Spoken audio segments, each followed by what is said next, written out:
And Shabbat Shalom, saints of the Most High. Welcome to the Messianic Torah Observer's Sabbath Thoughts and Reflections. I'm Rod Thomas, and I want to thank you for fellowshipping with me here on this blessed day of rest. For it is here that we gather every Shabbat, every Sabbath, to delve into Jehovah's eternal words of life, his instructions in righteousness, which is our constitution and the very foundation for our covenant relationship with the Creator of the universe. And as always, it is our hope, trust, and prayer that this installment of the Messianic Torah Observer's Sabbath Thoughts and Reflections finds you, your families, and fellowships well and blessed. Well, I am so happy after a week hiatus for Pesach and Chag HaMatzah, or the Feast of Unleavened Bread, and Passover. That week we took off a week to focus on the spring feast, which was a blessing to Hillary and I. And it is our trust that you, and our hope, I should say, that you all had a blessed and meaningful Pesach unleavened bread as well. I hope you got some breakthroughs as well. Because if we go into these feasts, the way our lives are transpiring, the way we're experiencing the things that in our lives are happening, and we have certain attitudes and certain things going on, and trials and tribulations even that are going on, and yet we come out of these feasts, these set apart days, the same, then the feast is pretty much a waste. So when I say my trust and my prayer is that you had breakthroughs, I genuinely mean that. I pray that you went into the feast one way and came out exceedingly better. That somehow you, like me, grew in the process of those 7 days, that you were blessed. You got greater insights, more peace, more challenges. And I certainly experienced that during this feast season. Hillary and I, we packed up our bags and headed on down to Huntsville, Texas, which is about 3.5-4 hours drive from here. And as I mentioned in a note on the website, the MessianicTorahObserver.org, that I had been invited to speak to the brethren, or a fellowship there in Huntsville, Texas, for a couple days during the feast week. And it was a marvelous, marvelous time. I hadn't spoken to it's not true either. Had spoken to a fellowship back in Sukkot last year, 2021. So I haven't spoken to any groups or any fellowships or any gatherings since the fall feast of last year. So it was a wonderful opportunity. Caught me a little bit off guard. Was kind of last minute, but I was, Father provides the opportunity, I take it. So we went down and had a wonderful, wonderful time there. A lot of time to reflect and think about the ministry here, especially on this platform, the Messianic Torah Observer. And during that time, I've come up with a couple things that we're going to kind of change, and some things we're going to add. Our goal is to make the content of the Messianic Torah Observer more consumable without sacrificing substance or the content of Yah's word.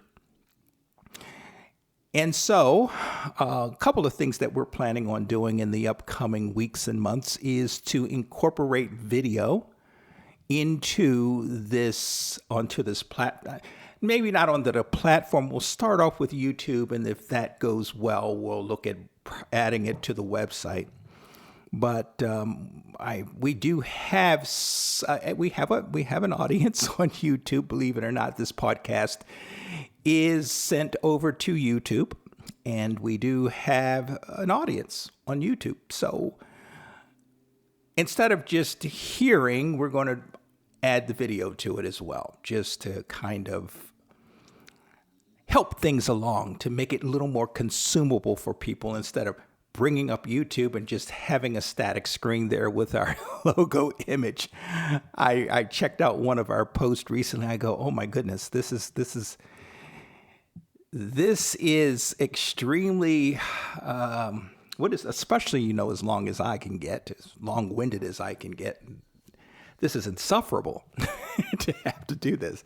So we're going to incorporate that, the video. We're going to do more blogging and less podcasting. More blogging or more writing and less podcasting. What do I mean by that? Going to continue with the weekly podcast, but we're going to work on reducing the amount of time that each post exist. And in other words, we're going to not make it so long. We're going to try to stick to around an hour or less, and hopefully facilitate the listening or the listenership who are challenged with time. It's just like email. We get a ton of email, and you're challenged with the little bit of time you have each week to filter through those emails. So you race through them, and some emails that could have been pertinent to you, you just don't have the time to read. Okay, that's an analogy. But in terms of the content on this website, on the platform for this ministry, we're going to reduce the amount of time that these posts, the amount of time of these posts, but take that excess time and put it into writing. Expand the podcast in written form so that folks, if they're interested, they listen to the podcast. If you guys listen to the podcast and you want to know more, you want to get more content, then you can certainly go to the website and actually get more in-depth content. As I mentioned, a lot of times when I'm preparing these podcasts, I'm forced to edit out a lot of really good content. And it just bothers me that a lot of it just gets kept on a hard drive on my computer and never gets to see the light of day.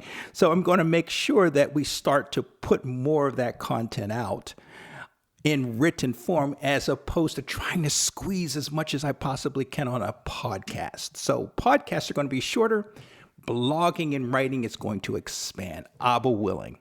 And we're also going to be working on a Feast of Yah ebook. I've gotten a couple inquiries about the Feast of Yah over this last feast season, and it just seems I'm compelled to do an overview of the feast from a practical messianic perspective. So I'm going to be working on that over the next few months. I really want to do it well. So I'm going to really put the effort into bringing that about. So look forward to that. Worst case, I'm praying that I can get this done before the fall feast hits. So we'll be working on that. Otherwise, that's what we're looking into doing.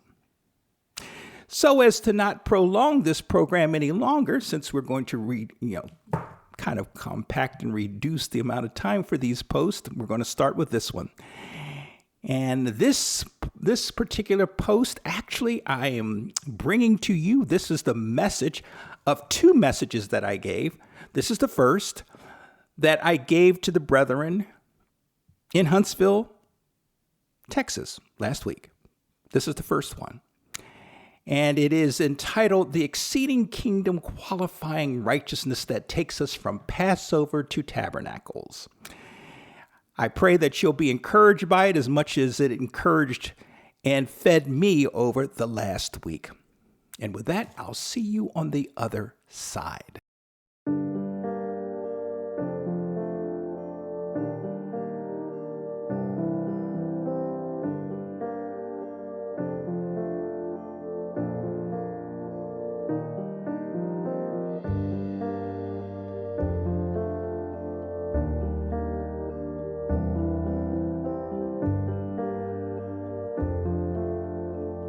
Well, this message is entitled The Exceeding Kingdom Qualifying Righteousness that takes us from Passover to Tabernacles.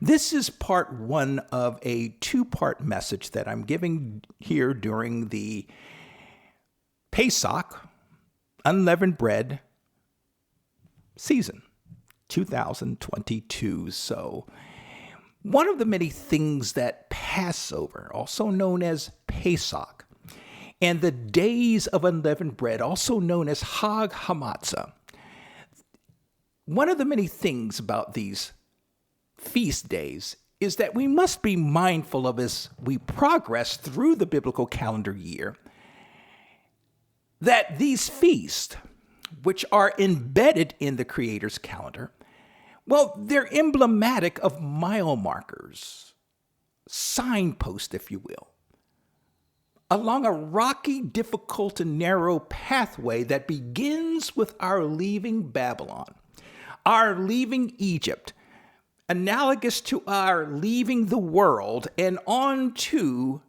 the kingdom of Yah. So let's just say if Passover and the days of unleavened bread serves as a starting point for this fantastic, grand life journey that the Creator has called each of us to, then the Feast of Tabernacles, also known as Sukkot, would represent our ultimate goal and destination that we all aspire to, which is the kingdom of Yah.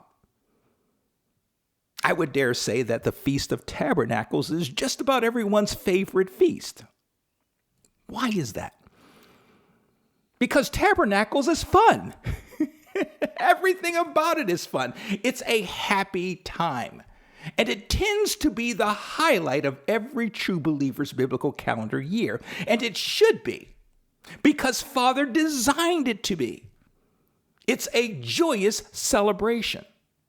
Beloved, there's no shame in admitting that we love Sukkot, that we loved the Feast of Tabernacles more than we love Passover and unleavened bread. Why? Because Pesach and the days of unleavened bread is generally a somber time, with only glimmers of joy and hope sprinkled throughout the week. We're encouraged to reflect on our sins and the sacrifice of our Master Yeshua Messiah to address those sins. We're led to reflect on the solemnness of the bread and wine ceremony and the story of the difficult exodus of Yah's people out of Egypt. So we reflectively. These are not what we would call fun and happy days. Passover and unleavened bread. Consequently, we solemnly and meditatively enter Pesach and the days of unleavened bread. Again, emblematic of our redemption, the atonement, and the challenging sanctification process we all must go through in our respective walks with Messiah. We enter into Pesach and unleavened bread with an anticipatory yet excited eye towards Sukkot, which is emblematic of our receiving and being and reigning with our Master Yeshua Messiah in the kingdom of Yah for 1,000 years. But it is that process of getting to Sukkot, getting to Tabernacles, that proves to be challenging for the would-be child of the Most High. This getting from, this passing through Pesach to Sukkot. And so we go through these set-apart days with Sukkot, the kingdom, in our sights and in our minds. And so, in essence, it becomes that Sukkot is the joy of our Pesach, the joy of our days of unleavened bread observances each year. The blessing of Pesach and days of unleavened bread is that it reminds us of the narrow gate and the extremely difficult road ahead of us as we journey towards the kingdom. For these days show us that we must meet certain criteria, certain standards if we are to make it into the kingdom. And one of the most critical standards or criteria, if you will, that each of us must meet to receive Father's kingdom is that of operating in, walking in, living in righteousness. Now, we discussed what righteousness is in several the Messianic Torah Observer postings. I believe it was actually last year. Maybe it was this year. But I would humbly direct you to our post entitled The Righteousness of God Revealed from Faith to Faith, its true meaning and reality for God's people, for a more detailed discussion on the topic of righteousness, especially if you've not had the opportunity to read or listen to that post. I'll put the links to that post in this program's transcript for your convenience. Nevertheless, regarding righteousness, our Master Yeshua told his disciples that if they had any thought of entering the kingdom of heaven, their righteousness had to exceed their personal righteousness had to surpass that of the scribes and Pharisees. Master told his inner core of disciples, his prushi, do not think, and this is found in Matthew chapter 5, verses 17 through 20. Matthew chapter 5, verses 17 through 20. And this is the English Standard Version rendering. He said to them, "Do not think that I have come to abolish the law or the prophets. I have not come to abolish them, but to fulfill them." Verse 18. "For truly I say to you, until heaven and earth pass away, not an iota, not a dot will pass from the law until all is accomplished." Verse 19. "Therefore, whoever relaxes one of the least of these commandments and teaches others to do the same will be called least in the kingdom of heaven. But whoever does them and teaches them will be called great in the kingdom of heaven." Verse 20, and this is the kicker. This is the point or the part of the passage that I would like you to focus on the most. He says, "For I tell you, unless your righteousness exceeds that of the scribes and Pharisees, you will never enter the kingdom of heaven. For I tell you, unless your righteousness exceeds that of the scribes and Pharisees, you will never enter the kingdom of heaven." Knowing that the scribes and the Pharisees had less than a stellar spiritual reputation back in Yeshua's day, one must ask what Yeshua could have possibly meant by such an outrageous pronouncement. The natural inclination would be to think that our master was being melodramatic in making this pronouncement, that he was exercising hyperbole, over-the-top talk that was designed to jar his disciples into straightening up and flying right, into being good little disciples.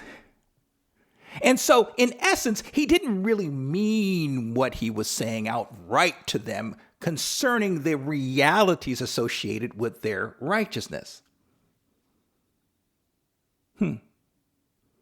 But what if that which Yeshua was saying here is not hyperbole, not dramatics, not superfluous talk, but rather that he was expressing a very real concern about his disciples making it into the kingdom, getting from Pesach to Sukkot, getting from Passover to Tabernacles. And so what are we to make of this rather shocking pronouncement?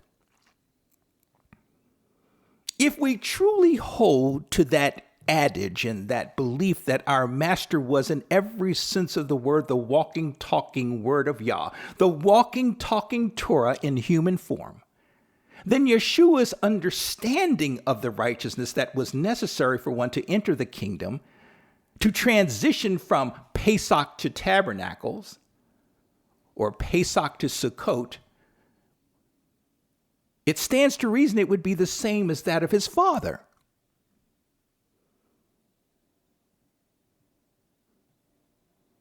So let's define what kingdom qualifying righteousness looks like. What kingdom qualifying righteousness is. That righteousness that exceeds or surpasses that of the Scribes and Pharisees. The Greek understanding of righteousness in the context of Matthew chapter 5, verse 20, carries an overall meaning of one being found or existing in an acceptable position with the Creator, being in right standing with Yah, being approved of Yah, which in a broad sense would naturally appeal to most denominationalists. For this definition tends towards upholding and fostering a lawless life that consists solely of the Creator's imputed righteousness. That imputed righteousness that comes as a result of his or her simply reciting the sinner's prayer and having some semblance of faith in the cross of Jesus Christ. But is this the exceeding righteousness that Yeshua is addressing here in Matthew 5:20? Because quite frankly, that's what millions of folks around the world recognize righteousness as. An imputed righteousness, where you don't have to do anything to get into heaven, in their case, into the kingdom in our case.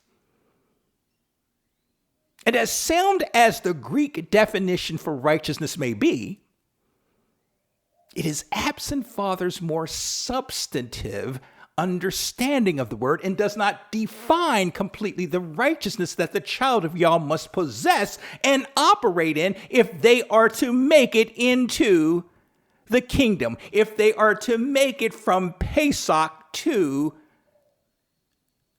Sukkot.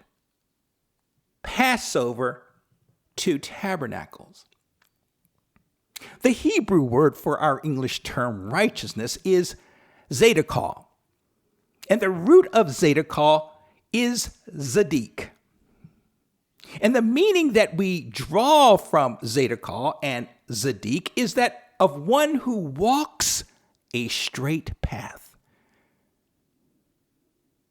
The word points to one whose walk is straight, that has no bends or curves to it, that is true and without flaw, blameless. So if we apply the Hebraic understanding of righteousness to Matthew chapter 5, verse 20, we are forced to recognize not just that form of godliness, or rather righteousness, that is given to the one who answers the call to come out of Egypt, to come out of Babylon, aka Pesach, Passover, unleavened bread, our starting point leading us to Sukkot. That righteousness that is ignited because one believes, one trusts Yah, that imputed righteousness, but also that righteousness that flows from walking and operating in the Creator's ways, obedience to Father's instructions in righteousness. We're talking about uncompromising obedience to Father's word, his Torah, his instructions in righteousness. Therefore, it stands to reason that those righteous garments that one receives as a result of their repentance, confessing unto Father their sins, and then trusting faith in the person and ministry of Yeshua to take them out of Babylon, to take them out of Egypt, take them out of the world, and then to begin that long, difficult, narrow gate and rocky path journey from Passover to Tabernacles, Pesach to Sukkot, the world to the kingdom, well, that righteousness compels him or her keep those garments of righteousness spotless by operating, by living, by walking in a life of obedience.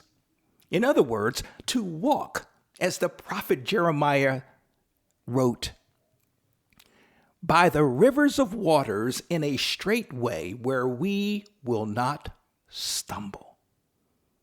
Jeremiah chapter 31, verse 9. So then, what was Yeshua's issue with the scribes and Pharisees in terms of the righteousness they possessed? Clearly, they didn't believe him. They didn't believe the things that he taught. They didn't believe he was who he said he was.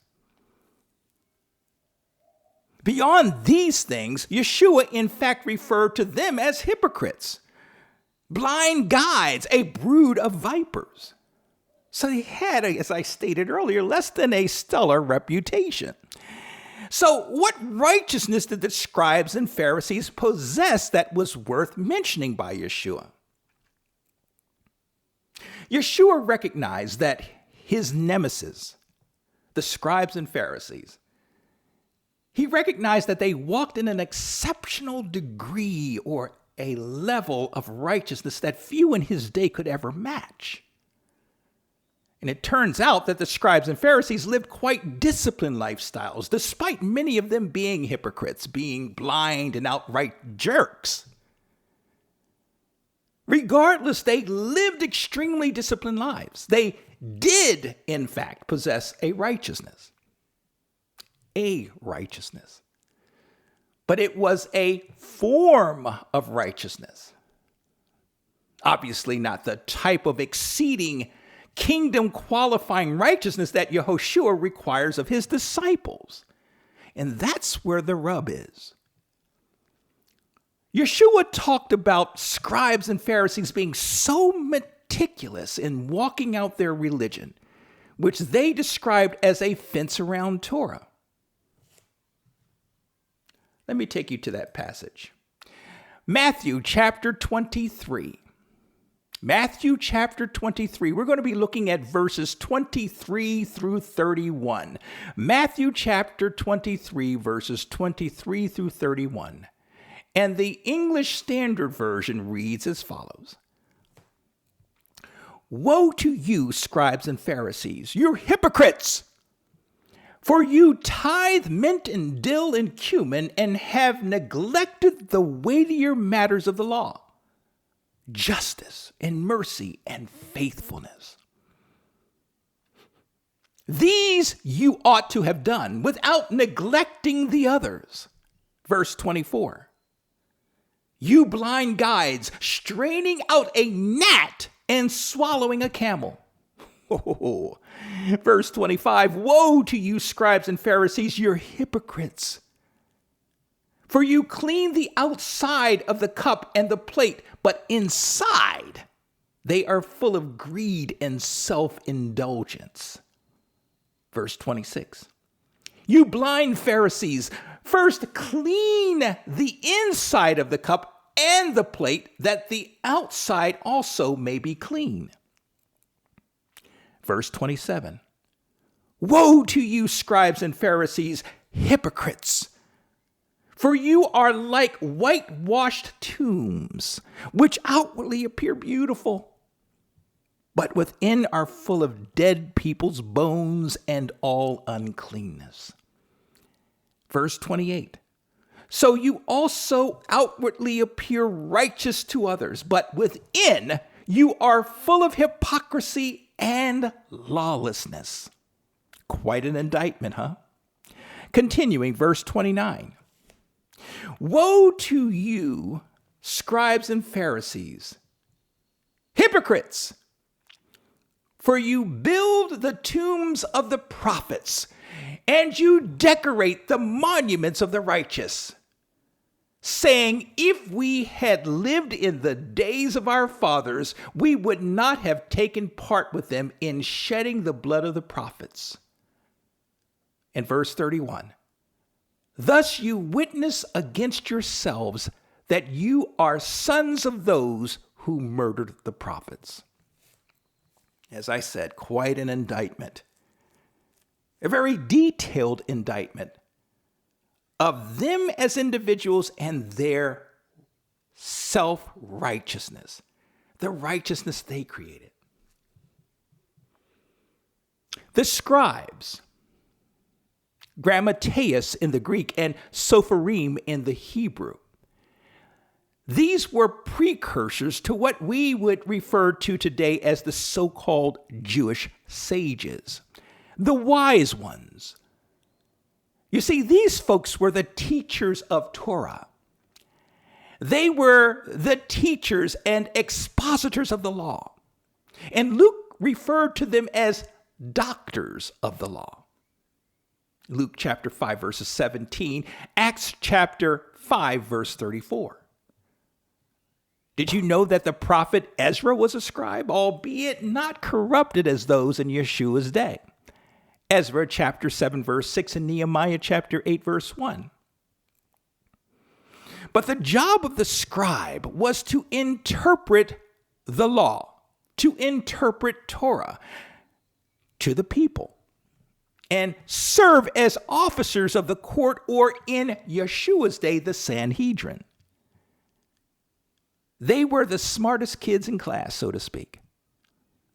So if you had a question about anything related to how one was supposed to walk out their Jewish faith, well, these were the guys you went to for the answers to those questions. Now, the Pharisees, on the other hand, were sort of religious politicians in addition to Torah scholars in their own right. They were birth of the Hasmoneans. And remember, the Hasmoneans, or the Hasmoneans, however you pronounce it, they were of the Maccabees fame. These were the ones who were known for their meticulous practicing of Torah that was generally filtered through their personal sensitivities and preferences. In other words, these were big hypocrites. They did things their way in terms of the Torah. And their obedience to Yah's Torah often proved to be, in my wording, lopsided, in that they essentially majored on the minors and minored on the majors. And Matthew chapter 23, verse 23 illustrates. Focusing on tithing meant, yet neglecting the weightier matters of Torah. The Apostle Paul was a notable Pharisee who described himself as a zealous Pharisee of Pharisees who persecuted the body of Messiah. Philippians chapter 3, verses 5 and 6.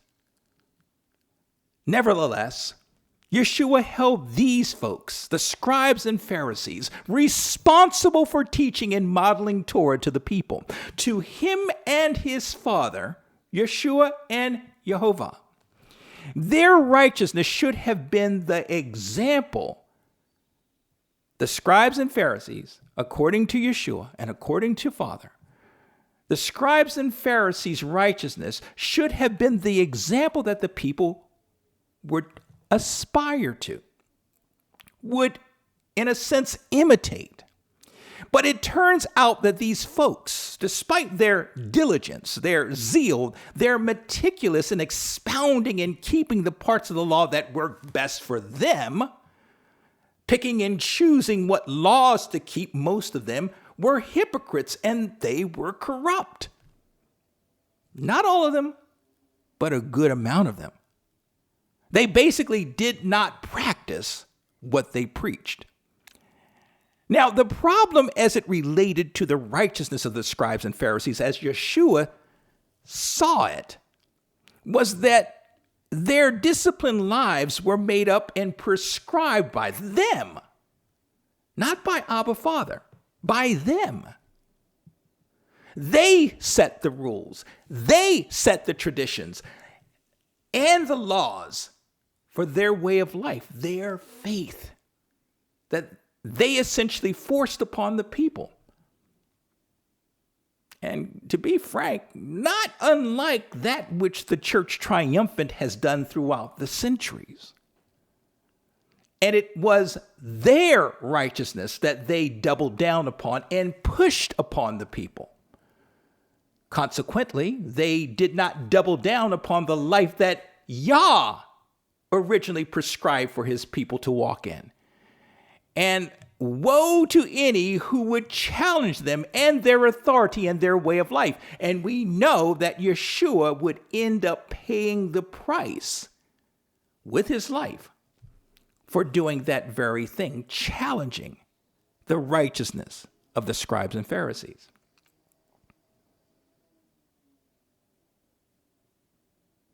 The scribes and Pharisees, they were blinded by the dull brilliance of their religion that stripped away the authority, the power and sovereignty of Yah's instructions in righteousness. Paul described this human condition, which would be the hallmark of the people of this world in the latter days. And I'll be reading from 2 Timothy chapter 3, verses 2 through 11. 2 Timothy chapter 3, verses 2 through 11. And the English Standard Version reads as follows. For people will be lovers of self, lovers of money, proud, arrogant, abusive, and disobedient to their parents, ungrateful, unholy, verse 3, heartless, unappeasable, slanderous, without self-control, brutal, not loving good, treacherous, reckless, swollen with conceit, lovers of pleasure rather than lovers of God.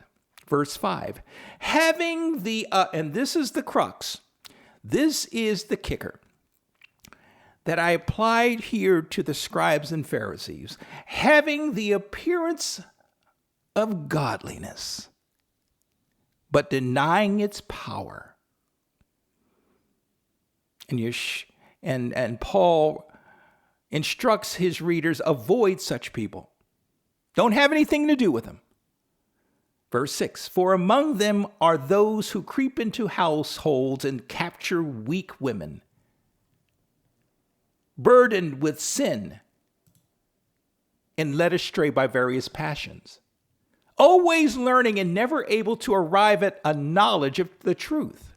Verse 8, just as Jannes and Jambres opposed Moshe, so these men also opposed the truth. Doesn't this describe the scribes and Pharisees? These men oppose the truth. Men corrupted in mind and disqualified regarding the faith.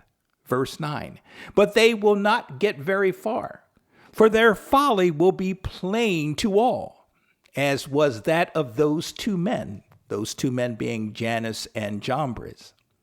Verse 10, you, however, have followed my teaching, my conduct, my aim in life, my faith, my patience, my love, my steadfastness, my persecutions and sufferings that happened to me at Antioch, at Iconium, and at Lystra, which persecutions I endured, yet from them all But for that should let me say, yet from them all, there should have been a comma there. Yet from them all, the Master rescued me. Praise Yah. The scribes and Pharisees effectively replaced Yah's righteousness with a righteousness they themselves imagined and enforced.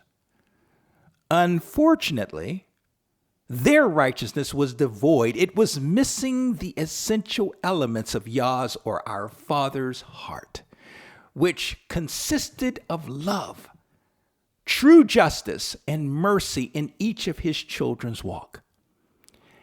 Their righteous traditions, their laws, and their rules prevented them and their followers from living righteous lives that would take them from Passover to Tabernacles, from Pesach to Sukkot, from the world to the kingdom.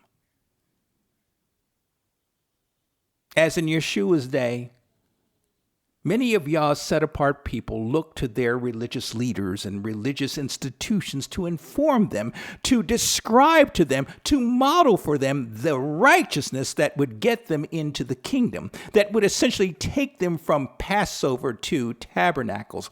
But sadly, that exceeding kingdom-qualifying righteousness will not be found in these entities. It is to be found only in the person and ministry of Yeshua Messiah. And so in our next post, I will define for you those very elements of righteousness that will take us from Passover to Tabernacles, Pesach to Sukkot, onward to the kingdom. Thank you. Well, I trust that you got as much from that teaching as I received from preparing and presenting it to the brethren at the Huntsville Fellowship last week. And as I mentioned at the end of the teaching, there is a second part to this teaching, and the practical nuts and bolts, I would call it, of the exceeding kingdom qualifying righteousness that takes us from Passover to Tabernacles, or from the world on up to the kingdom, which I will, Abba willing, record and post next week. So until then, beloved, in parting, and as always, may you be most blessed, fellow saints in training. Shabbat Shalom, Shavua Tov. Take care, beloved.